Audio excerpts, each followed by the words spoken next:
Kajian Islam. Maka aku akan memandikanmu, wahai Aisyah radhiyallahu anha, kata Nabi sallallahu alaihi wasallam, wa kafantuki summa sallaitu alaiki wa dafantuki. Kemudian aku mengkafani engkau dan aku mensalatkan engkau dan aku akan memakamkan engkau. Akan tapi Rasulullah sallallahu alaihi wasallam yang berangkat lebih dahulu daripada Aisyah radhiyallahu anha. Ini artinya apabila dia adalah orang yang memiliki ilmu, maka tidak mengapa istri memandikan suami, suami memandikan istri. Kemudian misalnya suami memandikan istri, sudah ada istrinya udah 4 kan, pas itu Pak ya, nggak repot kan, ada yang megang sabun, megang kapur barus. Semangat banget antum Pak ya, Masya Allah ya. Mungkin mudah kan, nggak perlu orang luar lagi, semuanya sudah dihandle. Ayah bisa memandikan anaknya. Orang keluarga yang lebih dekat maka termasuk dianjurkan, dan tentunya adalah orang yang memiliki ilmu. Kemudian jamaah yang Allah Subhanahu wa taala, dan poin yang sangat penting adalah dalam masalah ini adalah orang yang memandikan adalah orang yang paling bisa menjaga aib si mayit. Orang yang paling bisa menjaga aibnya si mayit. Dalam hadis yang diriwayatkan oleh Imam Al-Hakim dan Imam Al-Baihaqi, Rasulullah sallallahu alaihi wasallam bersabda, "Man ghassala musliman fakatama alaihi ghafarallahu lahu 40 marrah." Barang siapa yang memandikan seorang muslim kemudian dia menutup auratnya, menutup hal yang ia lihat padanya, Allah Subhanahu wa taala akan mengampuninya 40 kali. Jamaah Allah Subhanahu wa taala. Terkadang jasad seorang ketika meninggal itu ada yang berbeda. Mungkin ada warna yang agak berbeda. Mungkin tadinya wajahnya cerah, mungkin karena darah yang menggumpal agak menghitam. Ini harus ditutup, tidak dibicarakan. Maka salah satu orang yang memandikan jenazah adalah orang yang dapat menjaga hal ini. Itu orang yang dapat menjaga aib si mayit. Kurang lebih ini adalah poin terkait orang yang akan memandikan jenazah tersebut. Jamaah Allah Subhanahu wa taala. Maka kita masuk kepada poin yang berikutnya. Mengkafani. Kita bisa melihat halaman 27. Maka kain kafan tersebut diambil daripada harta si mayit. Kain kafan diambil daripada harta si mayit. Setelah seorang meninggal, yang dilakukan adalah bukan bagi-bagi harta warisan. Anak pojok rumah sana, anak pojok rumah sini, enggak. Akan tapi adalah yang pertama ketika seorang meninggal Pak, pertama adalah memikirkan masalah penyelenggaraan jenazah, dan hartanya diambil dari harta si mayit. Kemudian yang kedua adalah sebagaimana yang kita katakan di awal tadi adalah melunasi kewajiban si mayit. Sampai Rasulullah tidak mau menyolatkan orang yang memiliki hutang. Maka yang berikutnya adalah mengkafani jenazah. Setelah kita tadi mempersiapkan kan Pak, kita di awal sebelum memandikan sudah mempersiapkan kan? Sudah mempersiapkan, kita bentangkan di dalam rumah. Kemudian setelahnya kita taruh jenazah tersebut di atas tempat yang kita sediakan.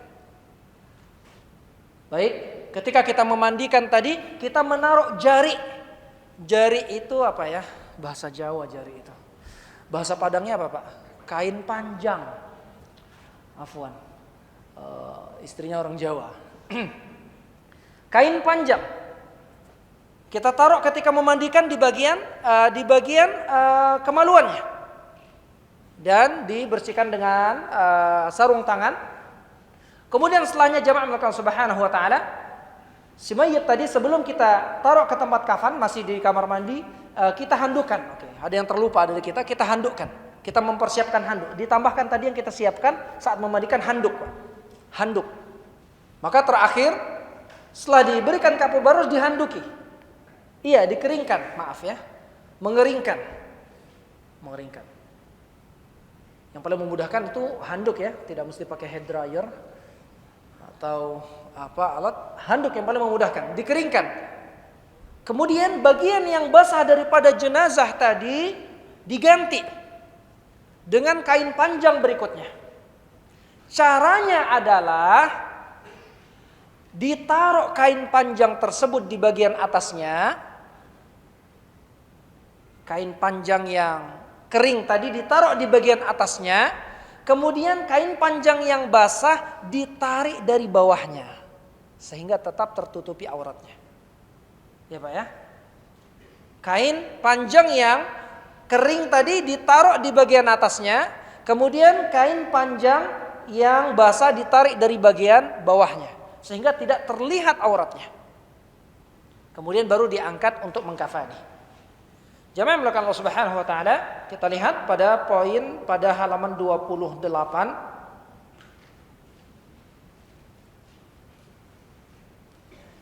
Yaitu kewajiban mengkafani jenazah dengan kain yang dapat menutupi seluruh badannya. Disunahkan mengkafani dengan 3 lembar kain kafan. Setelah kita siapkan tadi persiapan pertama, kita taruh jenazah. Bagian bokongnya kita taruh di tempat kapas. Setelah kita letakkan, kita baringkan jenazah tersebut, jamaah yang melakukan Allah Subhanahu wa taala.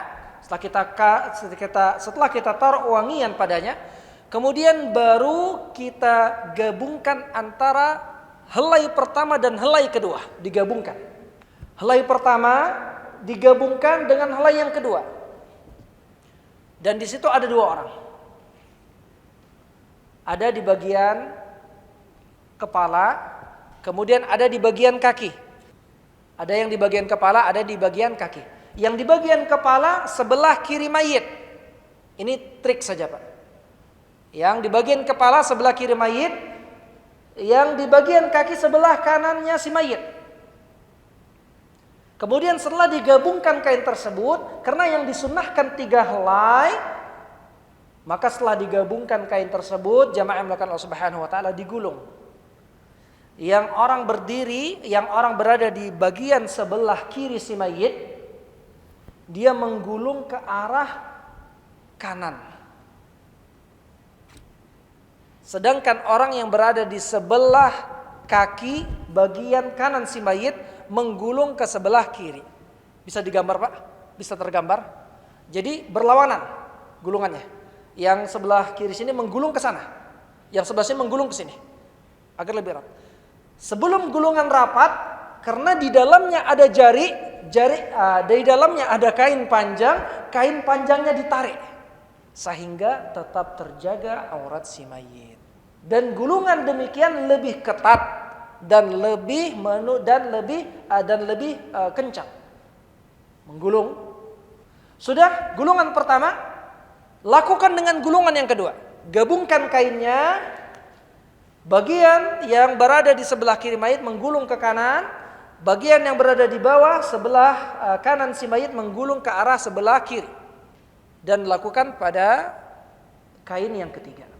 Kemudian pada kain yang ketiga, setelah digulung, dan akan semakin lebih kencang daripada menggulungnya dengan satu arah. Ketika digulung dengan 2 arah, maka akan lebih kencang. Kemudian jamaah yang melakukan Allah Subhanahu wa taala, setelah itu barulah kita mengikat si mayit. Mengikat si mayit dari bagian kaki,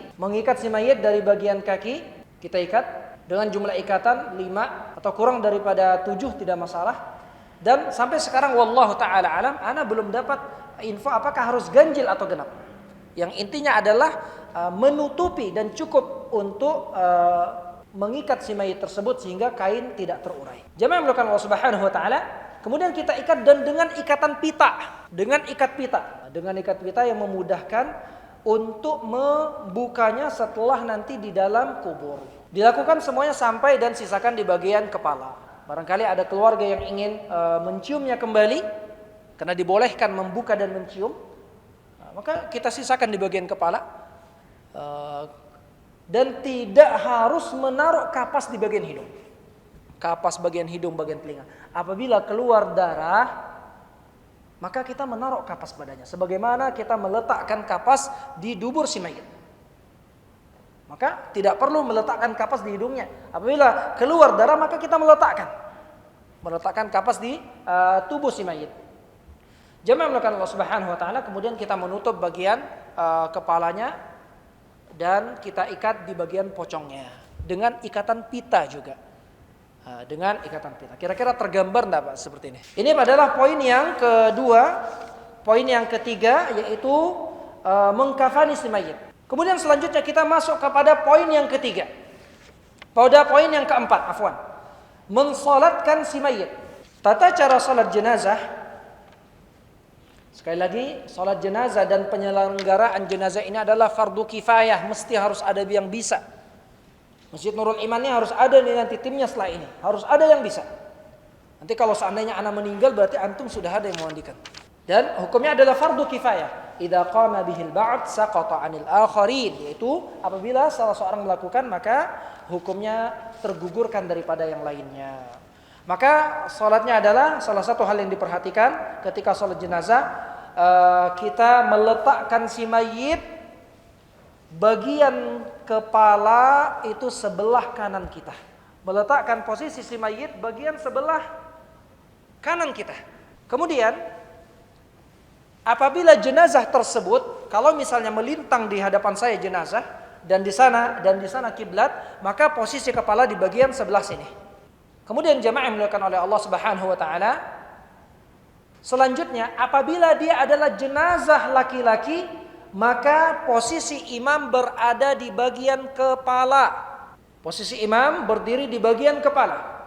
Sedangkan apabila jenazah wanita, maka kita berdiri di bagian tengah tubuh si mayit tersebut.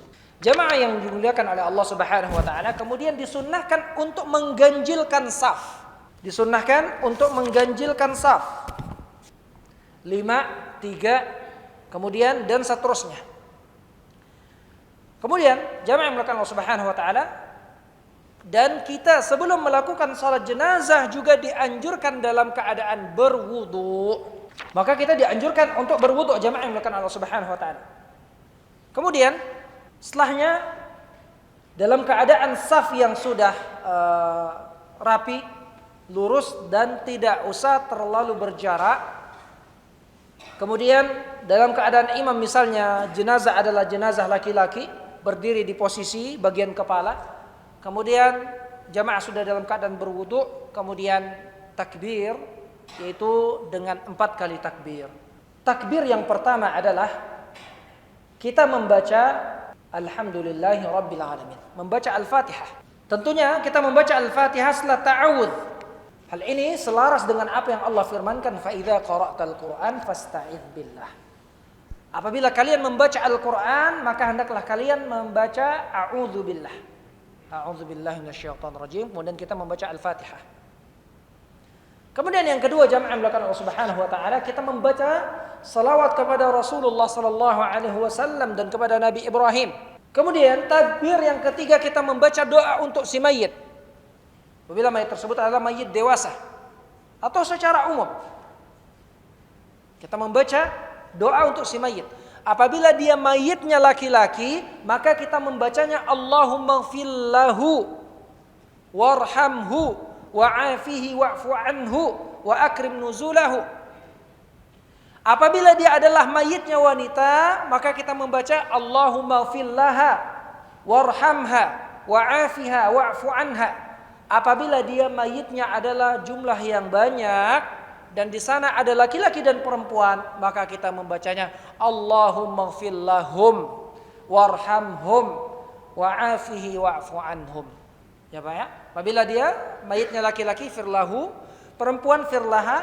Kalau dia banyak, apabila kalau laki-laki jelas firlahum, kalau dia ada yang perempuan ada yang laki-laki, maka kita menyamakan, menyeragamkan Allahumma ighfir lahum warhamhum sampai akhir daripada doa jenazah tersebut.